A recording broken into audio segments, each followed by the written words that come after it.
Start na tayo ng ating ride for today. So ano tayo? Evening ride tayo ngayon. Time check, it's 6:20. Kasi nag-off pala tayo yesterday. Unexpected off yun because I don't know, I just feel like I needed some off. Rest day. Anyway, then bakit evening? Kasi kaninang umaga ay medyo nalita ako ng gising. At saka parang tinatamad pa rin ako. So kaya evening ride tayo ngayon. So I don't know, we will do 60 today minimum. Maybe 70 but most probably 60 lang.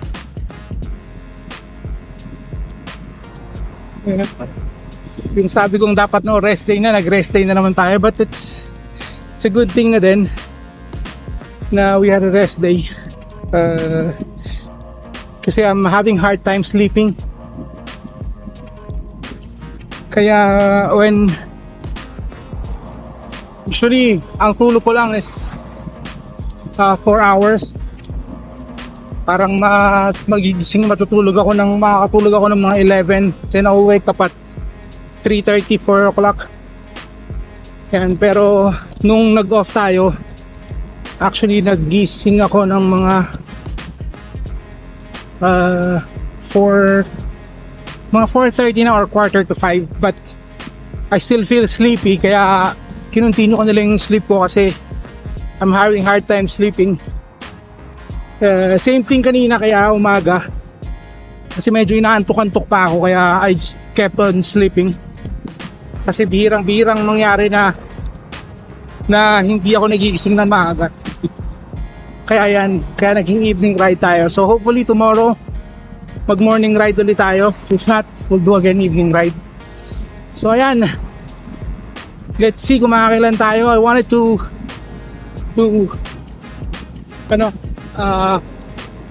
push a little bit more para bawiin yung mga kailangan natin bawiin. So let's go. 10 kilometers na tayo. May araw-araw pa ng konti pero it's almost sunset. Maganda rin na mag-bike ng ganito. What I don't like is late na. Let's say if I started kasi ang 6 o'clock medyo mataas-taas pa yung araw eh. Okay, let's say mag-start ako ng 6 o'clock. Let's say if I'm going to ride 2 hours to 2.5 hours, so 8:30, pwede pa rin pala kung 6 o'clock, mga ganun. So most probably we'll do an evening ride again tomorrow ng ganitong oras from 6 to 8:30, mga ganyan, 2.5 hours. Ang lang ngayon, pag ganitong hapon, mas malakas yung headwind at malakas yung hangin compare pag umaga. So anyway, let's leave it at that. So na 10 kilometers na tayo, 30 minutes. So yan, diretso na tayo sa shoutout sa mga subscribers natin. Maraming salamat po sa support nyo. Thank you very much for all your support. Sa mga bagong subscribers natin, welcome po sa Palpit.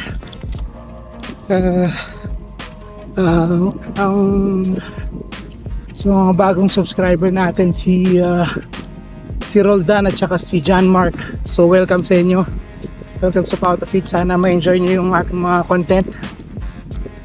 Siyempre, sa mga suki natin, kila Mr. and Mrs. Tuyene Adventure, kay si Antonio at saka si Mary, kay Kasaklay, kay RJ Candelaria, si Moy, si Remski, si Romski, Boyong Guevara, Bimechi, Inola Alone, oh my god, nakalimutan ko na naman, Kevin Duha ba? Kevin nga ba? Ay my god, nakalimutan ko na naman siya. Anyway, sila kayo, yung mga suki natin, maraming salamat po. At saka yung mga nag-add or nag-accept sa atin sa Strava, thank you very much sa inyo. So ito, ride na ulit tayo. Sarap yung panahon kasi hindi mainit, hindi pa malagkit, hindi malinsangan yung panahon, hindi humid. So let's go. Yan, nakaka 30 kilometers na tayo. So halfway na tayo sa ating goal for today, which is the 60. 1 hour 20 minutes. Medyo matindi-tindi yung hangin ngayon ha. Anyway, muna tayo. So sharing muna tayo. Share ko lang ano bang mga yung mga struggles ko sa ating weight loss journey. What are my struggles in losing weight? Mostly the struggle is yung food intake, kasi I am fortunate enough that I have na meron tayong konting fund to buy na makabili ng bike ganyan for our physical activity, kasi ito na lang yung ating source of physical activity. So kasi when it comes to weight loss, it should go hand in hand, diet and physical activity, exercise. So without the other, you're really not going to lose weight.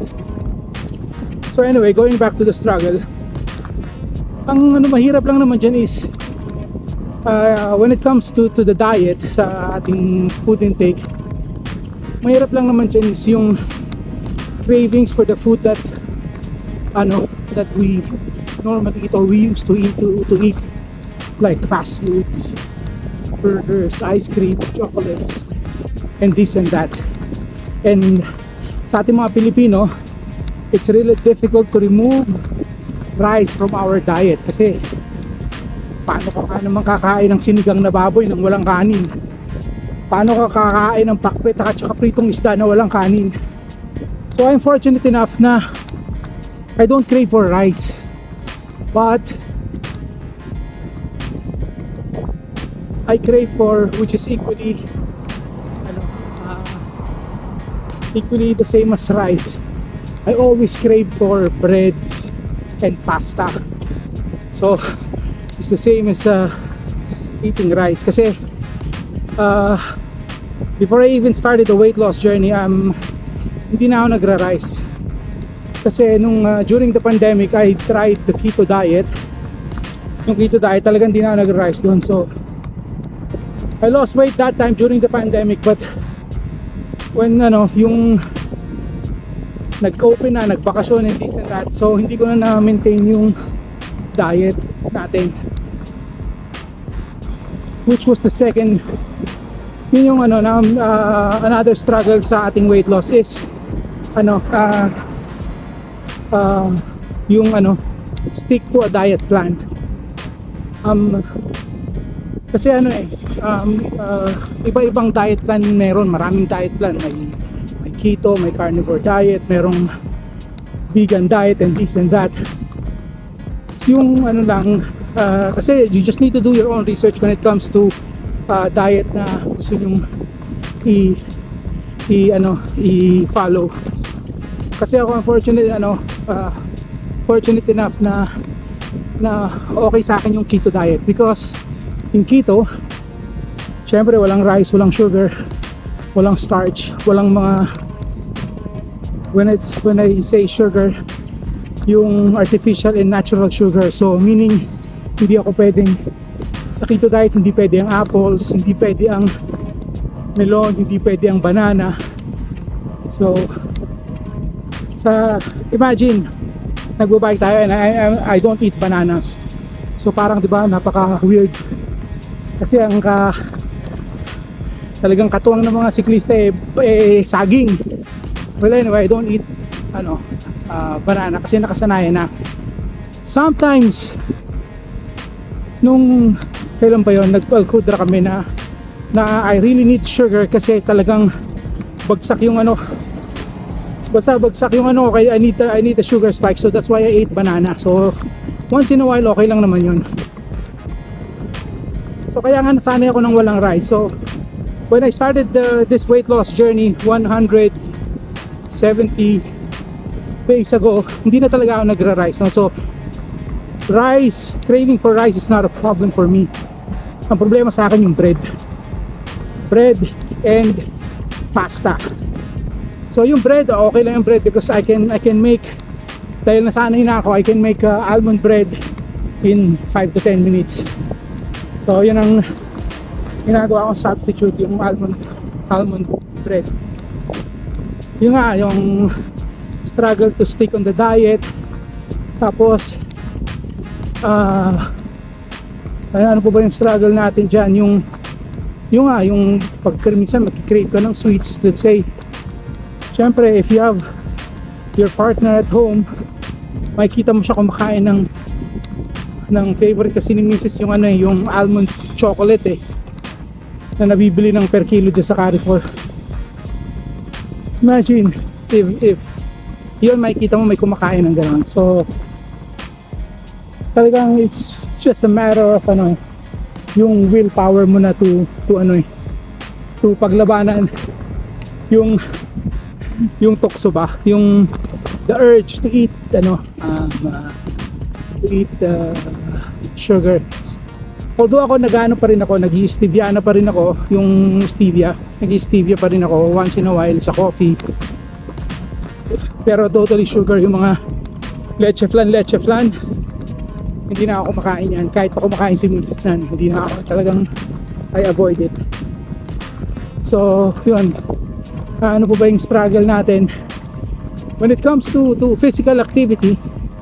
Ang pinaka-struggle ko lang sa physical activity is sometimes you tend to get burnt out, especially if you're doing it on a daily basis. Kasi imagine, for me, I'm doing it, let's say, an average of 50 kilometers a day, of between 40 to 50 kilometers a day. Sometimes you tend to get to burn out, burn out ka. So it's okay to have a rest, kasi part of ng recovery yung rest, part ng exercise yung rest. Tsaka part of the struggle then is the weather, and then yan din ang one of our obstacle, not actually struggle, an obstacle. Tapos ito ngayon, medyo when yung weight ko is nasa 110 kg above, I can easily lose weight like between half a kg to 1 kg per day. I can do it. But itong bumaba na ako sa 100 kg. Now I'm stuck between 97 and 98. Hindi ko pa nare-reach yung 96. So ang pinaka ko na lang na-reach is 97.1. So that's why I need, it's either bawasan ko yung calorie intake ko, or dagdagan ko yung calorie burning ko o yung physical activity ko. So ganun lang yun. So kaya yan. So yan lang yung mga struggle natin, is to stick to a diet, to avoid eating what we used to eat, mga fast food burgers. Isipin mo, kanina lang bigla yung craving for, I ate fish, fish lang, siyempre fish lang, walang rice, tilapia, but I didn't, kumbaga the hunger din, kumbaga yung yung the satiation, kumbaga yung yung pag mo ng food, nawala yung craving mo sa food, yung parang yung hunger mo hindi napawi, kumbaga you are a bit full, kumbaga hindi pa full, kumbaga you had enough, pero the satisfaction is not there. So I said, sige na nga, okay lang, sige, order McDonald's. So I ate double cheeseburger and the chicken wings. So chicken wings medyo pasok pa dun sa diet na borderline. Yung cheeseburger, it's really not, because of the burger bun. But if I ate the patty only, okay lang yun.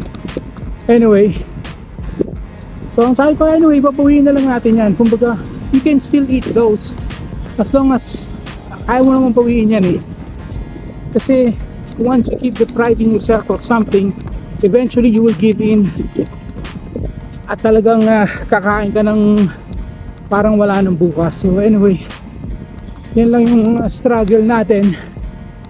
Just avoid the normal, yung normal American diet, mga fast food na pagkain. mga kung ano-anong junk foods. Yan. So yan na lang muna ang ating sharing is caring for today. Medyo mahaba to. So yan, back to cycling na tayo. Siguro 1 hour more, then we go home. Let's go. So yan, hindi na natin tatapusin ng ang 60 kilometer ride, pero makaka 55 tayo. 2 hours 16 minutes. Babawi na lang ulit tayo bukas. Medyo na ako eh, pagod na yung wala sa kondisyon. Parang wala sa hulog yung ko yung pagbabike ko. Para akong hirap na hirap. Well, anyway, so sinagaan natin hanggang 50. I would have said na if you're not enjoying, then what's the point of continuing? So better rest, and may bukas pa naman eh. So okay na rin yan, naka 50 tayo, 50 may get 2 hours. So bukas, bawi na lang ulit tayo bukas. Ganun lang naman yun eh. If you can't do it today, do it tomorrow. Di naman to karera eh. It's not a yung hindi nga ito karera. Para to natagalan to. We just need to enjoy pagpedal natin. Pag na-enjoy natin, for you continue doing it. Kasi pag you're doing it for the sake of doing it without the enjoyment factor or the fun factor, then what's the point, right? So ito na rin tayo. Hindi ko alam kung ano yung factor, kung bakit. Siguro dahil nag-break tayo kahapon, I don't know. Medyo wala lang talaga sa kondisyon. Tsaka parang feeling ko di ako pinawisan. Pagod din ako dun So anyway, yan, see you at home. Pauwi na tayo. Let's go. So ito, malapit na tayo sa bahay. Home sweet home na tayo. So hanggang dito na lang ang ating ride for today. Ang video natin para sa araw na ito, hanggang dito na lang. So until tomorrow, thank you Lord for the safe ride. So yun lang. Siyempre, find this entertaining, interesting, and helpful. Please like, share, and subscribe. Salamat po sa mga nakaabot dito. Ayun, tara na, let's go. See ya.